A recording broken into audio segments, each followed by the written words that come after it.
Why is this terrifying? Now you may be coming into this video wondering, Musey, what are you on about? Nintendo games can't be scary, they're made for little babies. Are you a little baby? Little baby Musey, wow wow wow. Now while this may be partially true, let me explain. I do not think that these games are scary. Like, if you find this scary, you probably just don't like Luigi. These Nintendo games are some of the most charming and serotonin-inducing experiences you can have. I don't care if you only play Call of Duty Modern Warfare 2048, 77 and Knuckles, or if you're the 0.7% of my audience over 65 plus years old and you've never played a video game in your life. If you don't experience happiness jumping around a colourful world as a little Italian man, you might be Bowser. But despite this, and I think a lot of you can agree, there are certain points in these otherwise harmless games that you can feel uneasy. And not just like confused uneasy, I mean scared uneasy.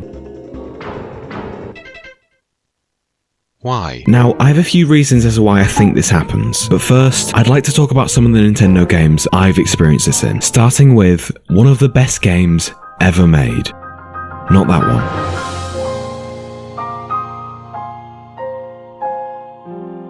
The Legend of Zelda, Breath of the Wild, is a masterpiece. Everything about this game is perfect. The feeling of exploring the huge map filled to the brim with secrets and content is unmatched. The gorgeous visuals matched with the fun and engaging gameplay makes this game stand out from every other game ever made. I don't think there's ever been a game that's been able to make climbing a mountain fun, but this game did it. And the best part is, I suck at it. I am god-awful at pretty much everything in this game. If you watched me attempt to fight one bokoblin, you would be convinced you were watching the second attempt of Deep Learning AI attempting to walk. And yet, despite my incompetence, this game is still fun for me. At no point have I been frustrated at this game because it feels unfair. And usually if something goes wrong, I can be pretty sure that it was my fault for running off the mountain.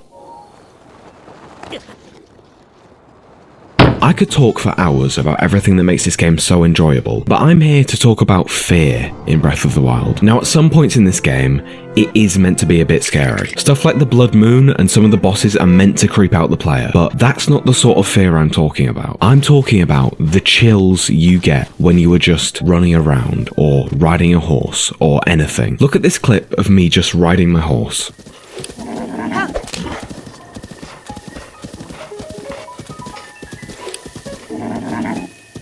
Now, you might not feel it just by watching it, but playing this is kinda terrifying. Seeing all these huge structures and these weird effects that stand out from the rest of the vast environment really puts into perspective how tiny you are. Like you see the Divine Beast in the distance shooting the ominous red lasers? This is how big it is up close. It's almost overwhelming. Now, not only are the visual elements of this game eerie, it's also the incredible sound design.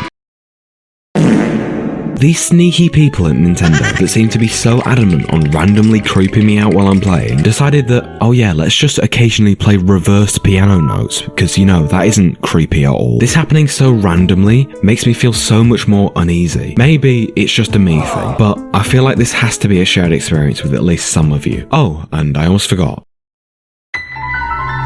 They had no right making these so scary. I don't even need to see them anymore. If I hear the first half a second of this music, my entire body has a physical reaction and I panic and press every single button on my controller. So yeah, Breath of the Wild can be very unsettling at times due to how immersed you can get in the experience. However, if you can get immersed in these next games, you are probably on drugs.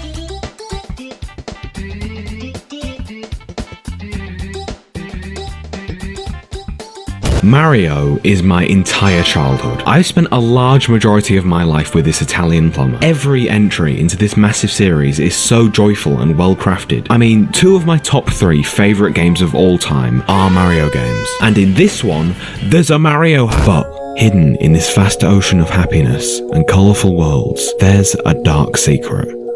The water level. Now you may ask, Musey, water levels are just kind of annoying. The controls are all weird and it doesn't feel like a proper Mario level, but it's not really that big of a deal, is it? So you'd think. I'm not talking about the average 2D Mario water level, and I may be alone in this, but why are 3D Mario water levels terrifying? In Super Mario 64, you start the game off by jumping around the castle gardens, exploring the wacky, colourful worlds of Bob-omb Battlefield, Wump's Fortress, and Cool Cool Mountain, and you enter the next star door and you're presented with this.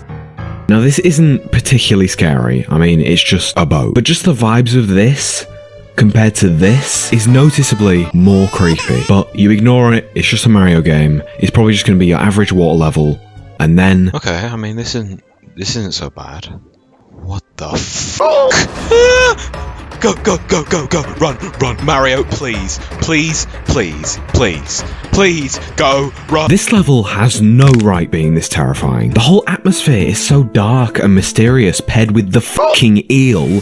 Oh my god. To this day, I have to absolutely speedrun this level due to the PTSD it brings. 0 out of 10. Terrible game. But wait, there's more. Super Mario Sunshine, while the lesser loved 3D Mario game, is one of my favourites. Yes, probably because I grew up on it, but it's also one of the most artistically creative Mario games to date. And despite the weirdness of it, I like the voice acting. Junior, I've got something difficult to tell you about Princess Peach. I know, she's not really my mama.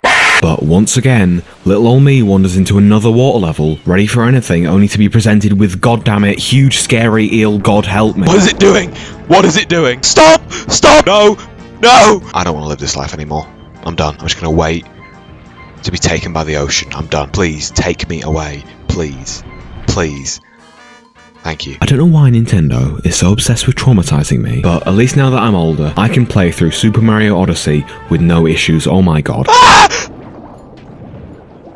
So now you've seen how Nintendo games can be truly terrifying, even when they're not trying to be. But why? Why is this even scary? Is it even scary? Is it even a game? Is this even a video? I think the entire reason behind this fear is the feeling of being tiny. Think about it. What do all these situations have in common? Compared to everything else, your character, or you, are so insignificantly small compared to everything else you're seeing. The huge world of Breath of the Wild is constantly staring back at you, reminding you of how huge the enemy is. In Mario 64, floating in this dark, vast water, unaware of what could be lurking right behind you, while a huge sunken ship lays there, infested with this scary-ass eel, is terrifying. And then in Super Mario Sunshine, it's the same situation. Huge open body of water with massive empty buildings surrounding you, except here you're up against an even bigger eel, and worst of all, the game forces you to get right up next to it in order to win. You have to see how tiny you are compared to this creature. This level gave me nightmares. Thanks. So in conclusion, the immersion you feel in Nintendo games paired with the feeling of being tiny in an unknown place is what makes Mario water levels so scary. Oh my god, it's the title of the video. Thank you for watching. Subscribe right now or Donkey Kong will eat you in your sleep.